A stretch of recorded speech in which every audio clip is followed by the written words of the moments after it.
bonjour tout le monde, mon nom est Patrick Rico. Aujourd'hui, on a avec nous Kelly Altidore. Alors, c'est un homme qui a fait beaucoup de choses et qui fait encore beaucoup de choses. Et puis, c'est tout. On va savoir comment se passe ton histoire, qui t'es, d'où tu viens. Excellent. Et puis, de où est-ce que tu es parti. Tout à fait, tout à fait. Avant de commencer, pour les gens qui ne le savent pas, je pense que c'est l'anniversaire de Patrick récemment. Donc, j'aimerais inviter tout le monde à lui envoyer un peu d'amour, lui souhaiter bonne fête et encourager ce jeune homme à continuer à faire ce qu'il fait de bien. Merci beaucoup. Ça me fait plaisir. Merci. Ça fait plaisir. Alors, Kelly, d'où pars-tu? T'es né où, pour commencer? Ok, je suis né en Haïti. Mon père est du Cap-Haïtien et ma mère de Jérémie. Et le croisement de ces deux-là ont donné Kelly. Ok. Voilà. Alors, tu es né en Haïti. T'es resté combien de temps là-bas? Ben, je suis arrivé ici à l'âge de 7 ans. Donc, mon père avait fait des démarches initiales pour venir préparer le terrain. Et ensuite, il nous a rapatriés, donc tous mes frères et sœurs et ma mère, ici au Canada. Donc, depuis l'âge de 7 ans, je suis ici. J'ai fait toutes mes études, donc primaire, secondaire, cégep, université, etc. D'accord. Est-ce que tu t'en souviens le temps quand tu étais là-bas et quand tu es arrivé? Est-ce que tu t'en souviens du changement ou tu étais trop jeune encore? J'étais jeune, mais je me souviens des événements clés. Par exemple, les vacances. On allait passer les vacances au Cap. Et la vie était totalement différente. Les gens du Cap sont très respectueux et on était beaucoup de cousins. Donc, ce qui faisait en sorte que c'était le party là. C'était vraiment des vacances extraordinaires. Donc, on avait beaucoup de plaisir. Beaucoup de fun. Alors, toi, le Haïti que tu te souviens, c'était le Haïti qui était le fun. Tout à fait. Est-ce que tu es retourné après? Oui, bien sûr. Mon père fait de l'import-export. Donc, mon père vit en Haïti, mais il vient régulièrement ici à Montréal pour acheter des marchandises et retourner les vendre en Haïti. Et moi, donc, j'ai eu la chance d'aller en Haïti lorsque j'étais plus vieux et de voir aussi, j'ai fait une tournée avec mes frères, une tournée pour découvrir les cousins. Tu sais, tu as des images de ta jeunesse et là, tu veux revivre ces émotions-là ou ces événements-là. Donc, on a fait un genre de mini pèlerinage où est-ce qu'on est parti de Port-au-Prince et on est allé visiter les divers cousins, cousines qu'on avait entre Port-au-Prince et Cap-Haïtien. Wow. Ça a duré combien de temps? Écoute, c'était 2 semaines, mais 2 belles semaines de vacances. Ah oui, 2 belles semaines. C'était extraordinaire. C'est bon. Alors, pour ceux qui veulent aller en Haïti, un jour... Tout à fait. Je vous le recommande. Écoutez, Haïti, c'est une place extraordinaire. Malheureusement, on ne va pas rentrer dans la politique. Comme vous le savez, on a des politiciens qui n'ont pas une vision rassembleuse pour justement permettre à notre île et notre pays de pouvoir s'émanciper et d'être aussi extraordinaire et même plus que des pays comme la Jamaïque ou même Trinidad Tobago, etc. On a tout ce qu'il faut en termes de beauté naturelle, en termes de paysage pour attirer non pas seulement les touristes, mais aussi les gens de la diaspora qui veulent retourner et bâtir et développer Haïti. Donc, s'il y avait une certaine stabilité politique, les choses seraient totalement différentes selon moi. Alors, toi, tu y crois? Tout à fait. D'accord. Alors, on a besoin de plus de gens comme toi, alors, qui lancent plus de messages comme ça. Bon, ben alors, je lance le message. D'accord. Alors, ok, tu es arrivé ici à 7 ans. Quand tu es arrivé au secondaire, est-ce que tu savais qu'est-ce que tu voulais faire plus tard ou Non, pas du tout. Écoute, depuis tout petit, supposément, pas une légende urbaine, mais mes parents m'ont toujours dit que moi, depuis tout petit, je voulais devenir médecin. Donc, c'était mon rêve depuis tout petit. Est-ce qu'ils t'ont dit ça pour que tu sois médecin? Ben, je pense qu'il y a eu un genre de manipulation psychologique. Donc, j'aimais la médecine, mais concours de circonstances qui a fait en sorte que je me suis lancé en droit. Donc, je suis allé étudier en droit. Donc, j'ai mon diplôme de droit de l'Université de Montréal ici. Et j'ai détesté ma carrière dans le domaine du droit. J'ai détesté. Pourquoi? Est-ce que c'est parce que ça allait à l'encontre de qu'est-ce que tes valeurs ou c'était plus... Du tout. C'était un domaine où est-ce qu'il y avait beaucoup de nuances. Tout est nuancé et un jour, le système, c'est vrai qu'il y a des règles, on s'entend, mais le droit, c'est une question de point de vue, une question d'opinion, une question d'interprétation surtout. Alors, tandis que les finances, c'est mathématique, c'est logique. Je m'explique. Quand tu es en droit, ton client peut être innocent, mais malheureusement, il n'a pas les moyens financiers, il n'a pas les bons avocats nécessaires pour justement prouver son point. Et c'est pourquoi on se retrouve avec beaucoup de gens qui sont incarcérés parce qu'ils n'ont pas nécessairement les bonnes ressources justement pour utiliser le système à leur avantage. Tu me suis? Okay, ça ne m'a pas plu. Ça te dérangeait, c'est ça? Ça te dérangeait. Tout à fait. Et puis, qu'est-ce qui t'a dit, est-ce que tu as regardé ailleurs ou tu as directement dit, OK, moi, je vais en finance? Non, écoute, c'est un concours de circonstances. Quand moi, je travaillais à l'époque pour une grosse boîte d'avocats au centre-ville et j'ai décidé de donner ma démission. Donc là, j'ai parti mon propre cabinet et malheureusement, c'était dur, là. Tu sais, un jeune avocat, pas d'expérience et surtout pas de clientèle parce que moi, j'aimais le droit des affaires, c'est ce que je pratiquais. Donc là, je me suis résolu à faire d'autres types de droits et j'ai détesté ça. Et un jour, il y a une ex-avocate qui, elle, était devenue conseillère financière. Elle est venue frapper à la porte de mon bureau et pour me proposer des assurances, assurance invalidité, etc. Puis elle m'a dit, écoute Kelly, avec ton entre-gens, ta personnalité, tu serais incroyable, tu serais un bon vendeur. Dans ma tête, j'ai dit, elle est folle. Elle. Mais, parce que quand tu as parti ton propre cabinet, tu devrais être quand même un bon vendeur parce que tu devais aller chercher des clients. Exactement. Mais c'était hors de question dans ma tête que je fasse toutes ces années d'études pour aller vendre de l'assurance. Parce que tu en as déjà fait beaucoup auparavant. Tout à fait. Et là, je me suis dit, regarde, écoute, avec le temps, tu vois les factures sans pile, tu as des dettes à payer. Là, tu repenses tes positions. Et j'ai dit, pourquoi pas? Donc, je suis allé voir en ligne les diverses compagnies. Et je sais que les compagnies d'assurance font aussi du droit corporatif. Ils offrent leurs services pour des consultations au niveau des entrepreneurs, etc. etc. Alors, je me suis dit, ben, écoute, pourquoi pas joindre l'utile à l'agréable.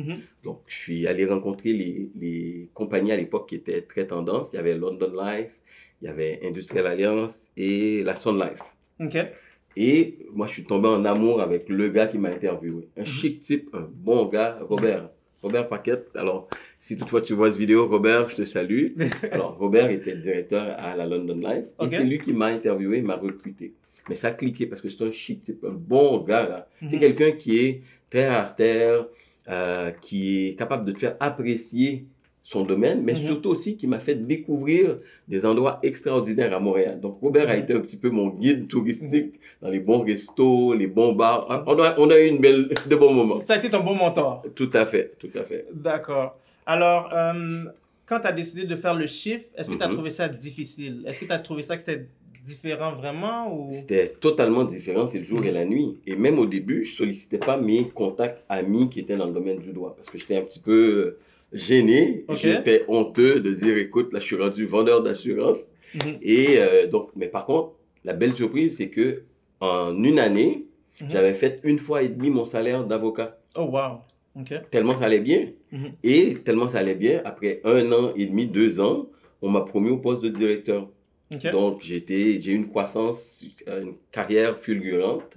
Et c'est ce qui a fait le déclic. C'est là que j'ai commencé à prendre conscience. Tout est une question d'apparence. Tu sais, on vit pour le paraître. Donc, maître un tel, docteur un tel. Mais en réalité, si tu es docteur un tel, tu as un gros titre, mais tu n'as pas d'argent. Tu as juste un beau titre, tu comprends? Tu as juste un beau nom. Exactement. D'accord. Donc, des fois, il vaut mieux suivre sa passion que d'essayer d'épater la galerie, comme exact, la galerie, les gens autour de soi. Et c'est ce que ça a été vraiment un choc, une réalisation, et j'ai découvert que j'adorais ce domaine-là. Pourquoi? On est en mode relation d'aide, c'est-à-dire j'aide les clients. J'aide les clients à atteindre l'indépendance financière. J'aide les clients à financer les études futures de leurs enfants. J'aide les clients à acheter ou investir en immobilier. J'aide les clients à planifier pour la retraite, donc avoir une retraite confortable. Tu vois la relation d'aide? Contrairement à avant où est-ce qu'on punissait, donc je punissais des gens. Tu ne peux pas les aider, si tu ne peux pas les aider, ben, je ne peux rien faire pour toi. Tu as tout compris, on punissait parce que dans le domaine légal, c'est soit tu défends ou tu punis. Tu as tout.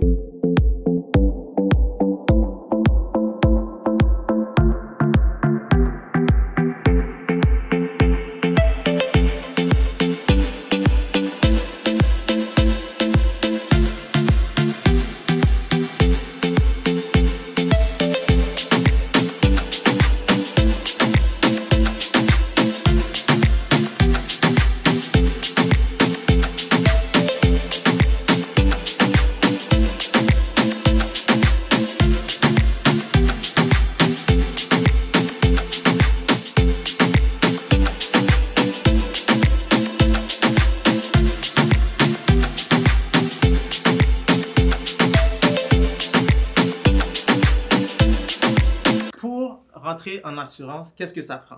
OK. Maintenant, c'est plus uniquement de l'assurance. On parle de conseiller en sécurité financière ou planificateur financier. c'est un programme complet. Et dépendamment du niveau de formation, il y a un AEC qui existe, attestation d'études collégiales. Donc, c'est une formation complète qui te permet d'aller chercher la formation nécessaire pour devenir conseiller financier ou planificateur financier. Donc, c'est vraiment un titre qui est reconnu et c'est chapeauté par l'autorité des marchés financiers.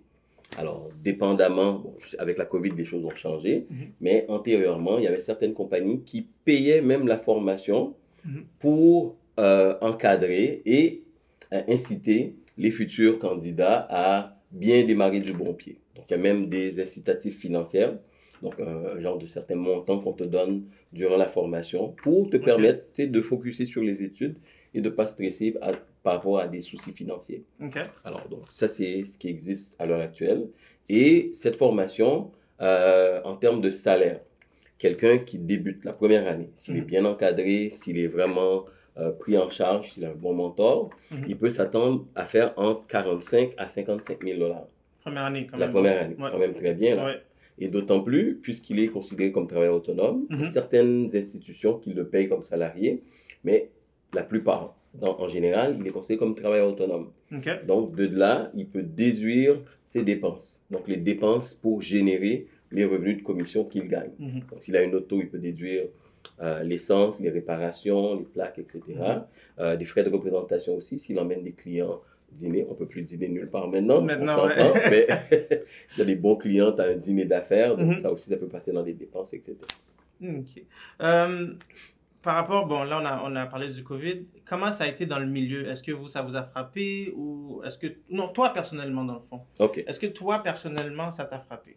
C'est sûr que le COVID fait en sorte que tout le monde repense notre manière de faire et repense aussi nos stratégies d'affaires. Dans mon cas, moi, c'est évident qu'il y a eu un recul pour pouvoir analyser c'est quoi les conséquences. Premier recul, est-ce qu'on continue à faire du face-à-face, du one-on-one avec les clients? Moi, je fais principalement que du one-on-one. Mes clients viennent me voir ici au bureau et à partir de là, il y a cette relation. Tu sais, l'interaction avec le client, elle est palpable. Tandis que maintenant, avec les nouvelles technologies, on peut faire du télétravail, faire des télévidéos, téléconférences, mais c'est pas le même c'est pas la même chose, c'est pas la même énergie, c'est pas le même vibe. Donc, dans mon cas, moi, j'ai décidé d'alterner, c'est-à-dire quelques jours où je fais du télétravail et quelques jours où est-ce que je suis en présentiel avec des clients.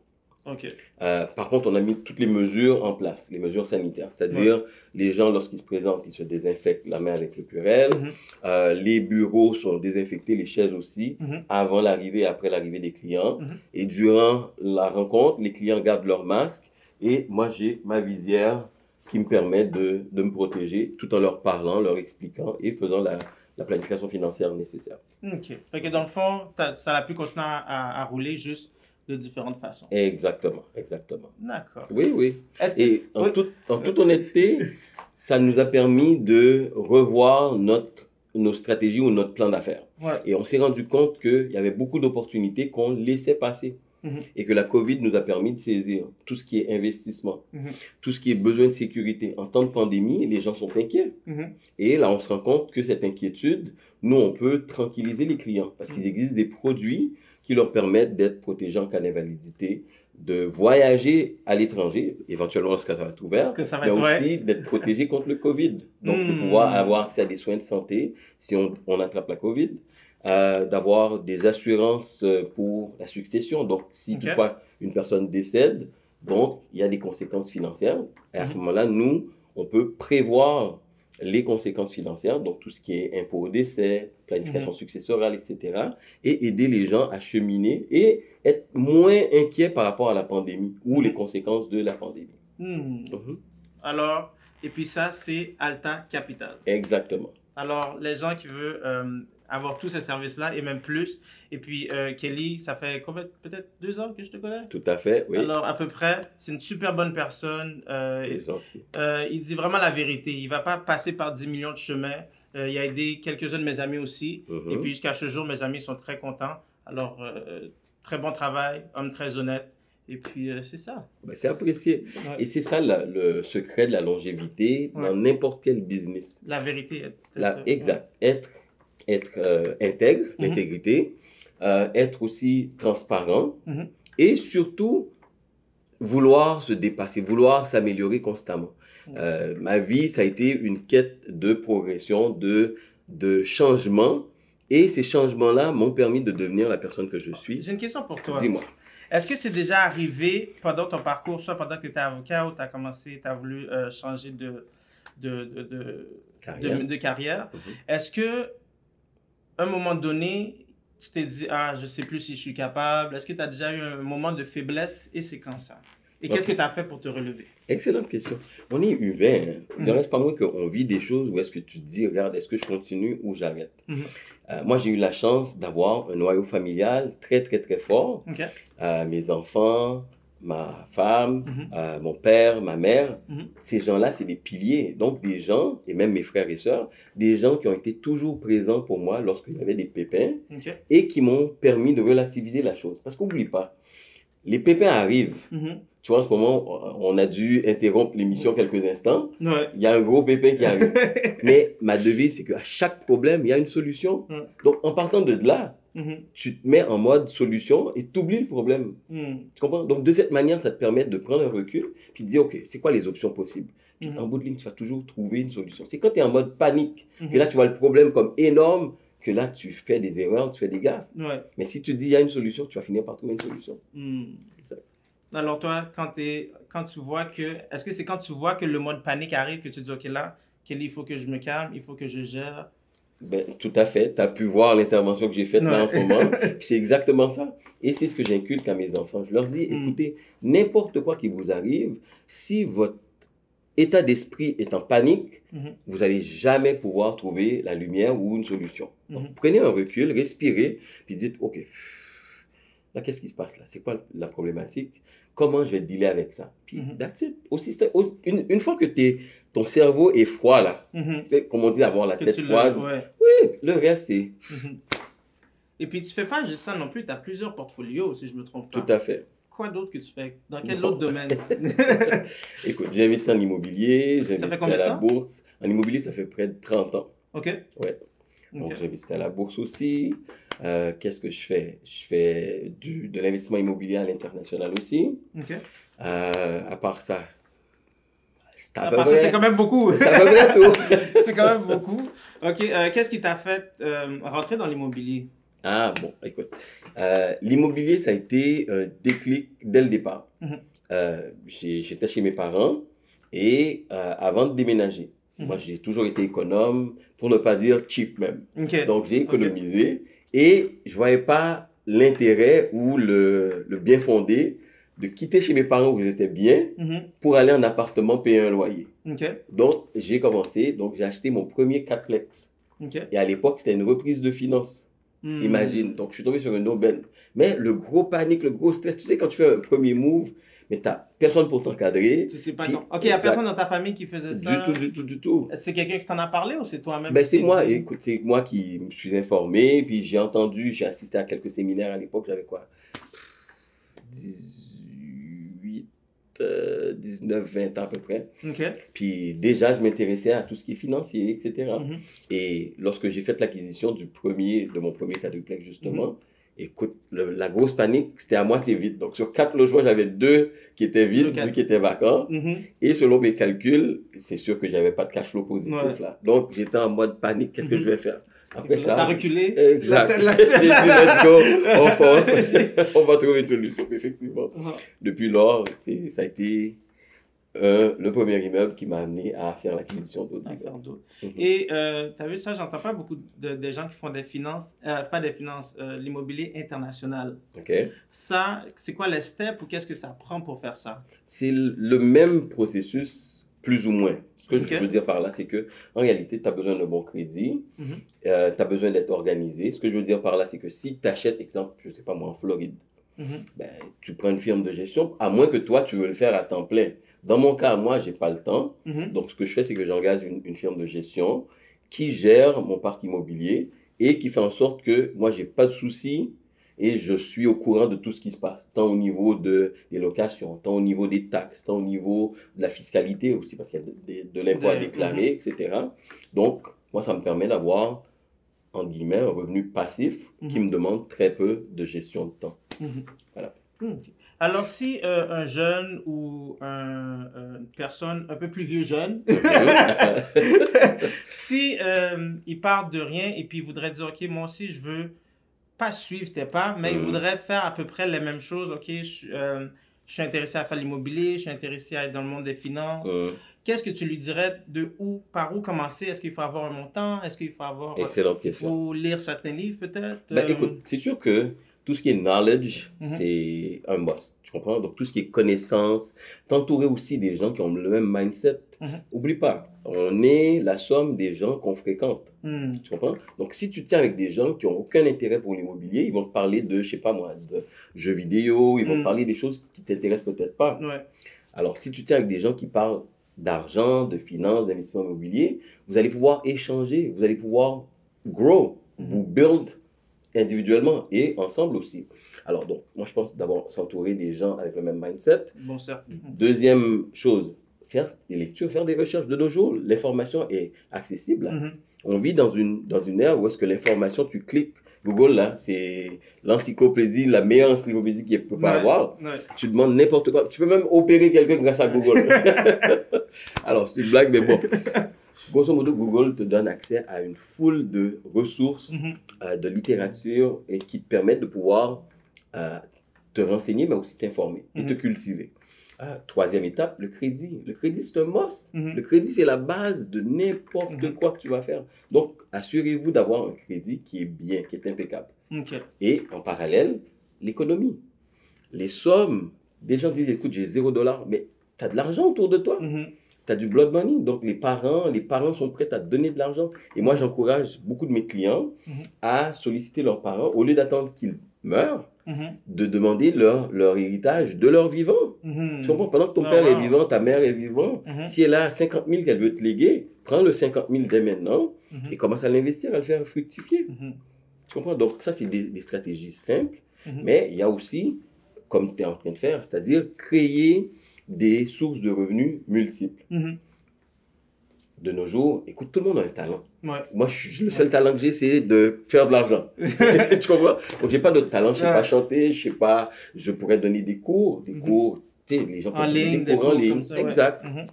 Donc, il y a plein de moyens d'aller chercher des revenus complémentaires et d'avoir la mise de fonds nécessaire pour débuter. Une fois que tu as débuté, il y a un momentum qui se crée. La roue commence à démarrer et ce momentum-là t'emmène à voir des choses, à rencontrer des gens aussi.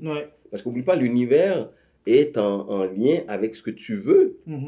Donc, si tu veux avoir tel niveau de vie, il faut déjà que tu commences à te visualiser, à te mettre dans le mindset, mais aussi à t'entourer et aussi à te cultiver. C'est important. Est-ce que tu dirais, exemple, est-ce que toi tu lis des livres ou t'écoutes? Alors, ça serait quoi tes 3 top livres que tu dirais de lire? Justement, écoute, le premier... Tu l'as même avec toi. Oui, écoute, ce livre-là, c'est un livre qui est facile d'accès, qui est bien fait et surtout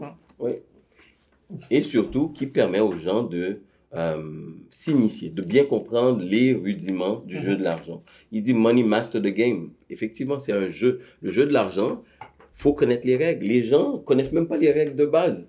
Donc, si tu vas jouer à un sport, puis tu connais pas les règles, est-ce que tu as des chances de gagner? Non, c'est ça. Voilà.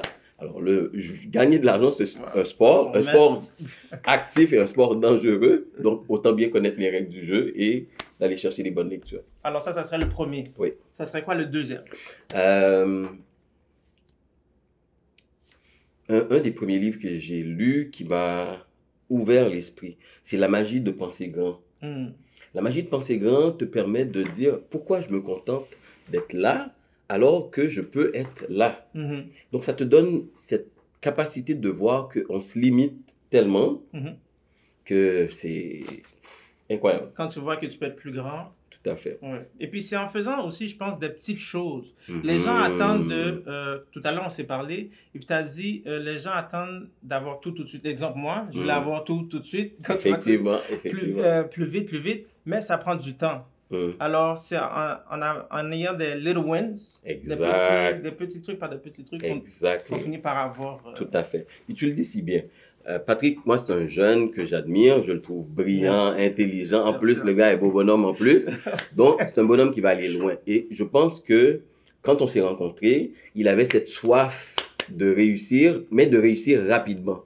Et c'est malheureusement la problématique que la nouvelle génération vit. Ils voient des gens à la télé, de moins en moins, mais plutôt sur le net, sur les médias sociaux, qui, du jour au lendemain, sont devenus multimilliardaires. C'est pas vrai.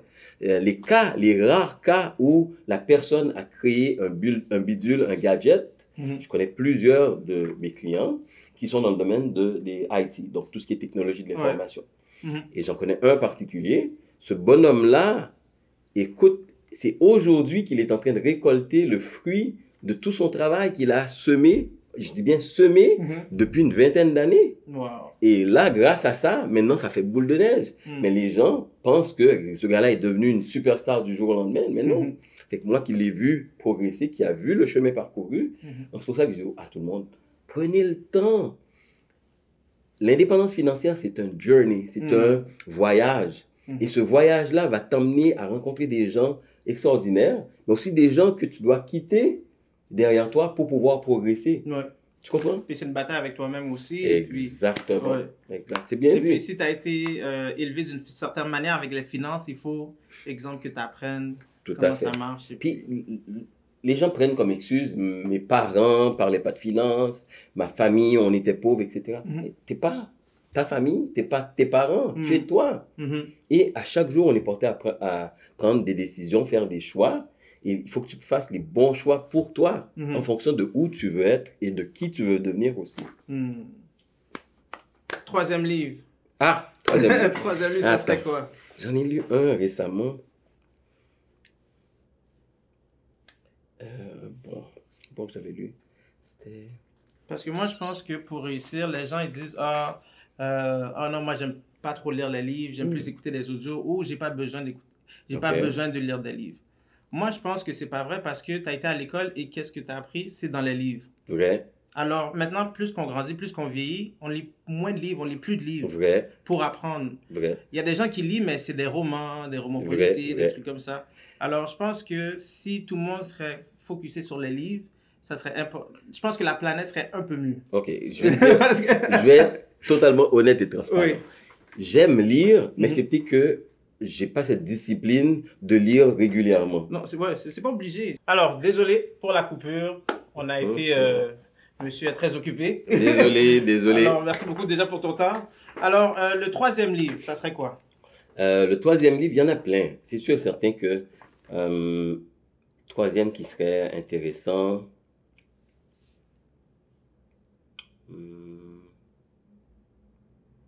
Père riche, Père pauvre, c'est un incontournable.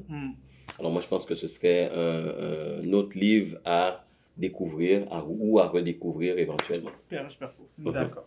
Alors ma dernière question pour toi, Kelly, c'est si aujourd'hui, il te resterait 24 heures à vivre. Wow. 24 heures à vivre. OK. Ça serait quoi ton dernier message que tu voudrais passer à tout le monde? Intéressant. Le dernier message que je passerais, ce serait avant tout profiter de l'instant présent. Je vois les gens qui sont avec la famille, les amis, sont sur leur téléphone. On l'a vu durant la pandémie, des gens qui étaient en bonne santé qui sont partis comme ça.